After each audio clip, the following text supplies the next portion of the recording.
আমার বাবা দিন আনতো, আমরা দিন খেতাম। তো আমি ফিরে থাকতাম আমার বাবা কখন আসবে। হ্যাঁ, আমার বাবা কখন আসবে। আমার বাবা প্রতিদিন আসলে আমাকে 2 টাকা দিত। 2 টাকা নিয়ে আমি ভিডিও গেম খেলতাম, নাহলে কিছু একটা খাইতাম। এরকম আমার লাইফ ছিল।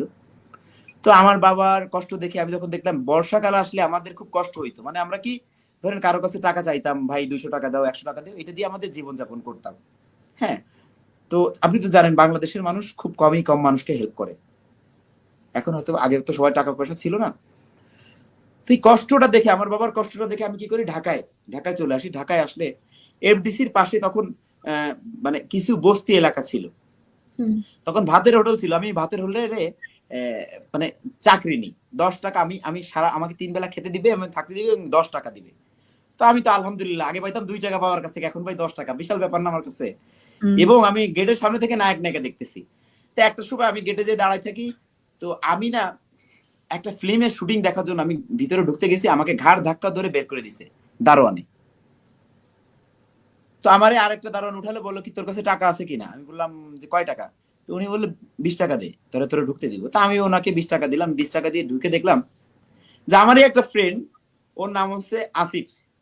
ও মেকআপ ম্যানের সেক্রেটারি, মানে আয়না টায়না আগায় দেয়। তো ওকে আমি চিনতে পারছি। ও না আমাকে, আমি বললাম এই তুই না আসিফ, তোর মা কত কান্না করেছে, তোকে খুঁজেছে। পরে ও বলতেছে, ও স্বীকার করে নাই, আমাকে বলতেছে না আমি আসিফ না, আমার বাড়ি বরিশাল। তা আমি মনটা খারাপ করে যখন চলে আসতেছি, ও আমাকে জড়াই ধরে এসে বলে যে বন্ধু আমি আসিফ। আমি বললাম তো আমার তো এইভাবে হোটেলে, কয় তুই হোটেলে কাজ করবি কেন। তো আমাকে কি করে, ও আমাকে একটা কাজ দেয়, সেটা হচ্ছে শুটিং এর যে মানে শুটিং হলে সেট সাজায় না, এটা ওটা মাথায় বয়ে নিয়ে আমাকে 50 টাকা, ডেলি 50 টাকার একটা কাজ দেয়। মাসে থাকার খরচ হচ্ছে 100 টাকা। আর হচ্ছে মানে আমার যেখানে আমরা থাকতাম 10 জন মিলে, টং নিচে, আমি যখন বাথরুম করতাম পানির নিচে পড়তো, আমি উপরে থাকতাম, এরকম অবস্থায় আমি ছিলাম। তো যখন আমি টঙে থাকতাম, তখন আমার বন্ধুর সাথে আমি এই কাজটা করতাম। ও মেকআপ ম্যান ছিল, আমি তো মেকআপের কাজ জানতাম না। সে তো আমি করতাম কি সেট সাজানোর, এটা ওইটা আগায় দিতাম।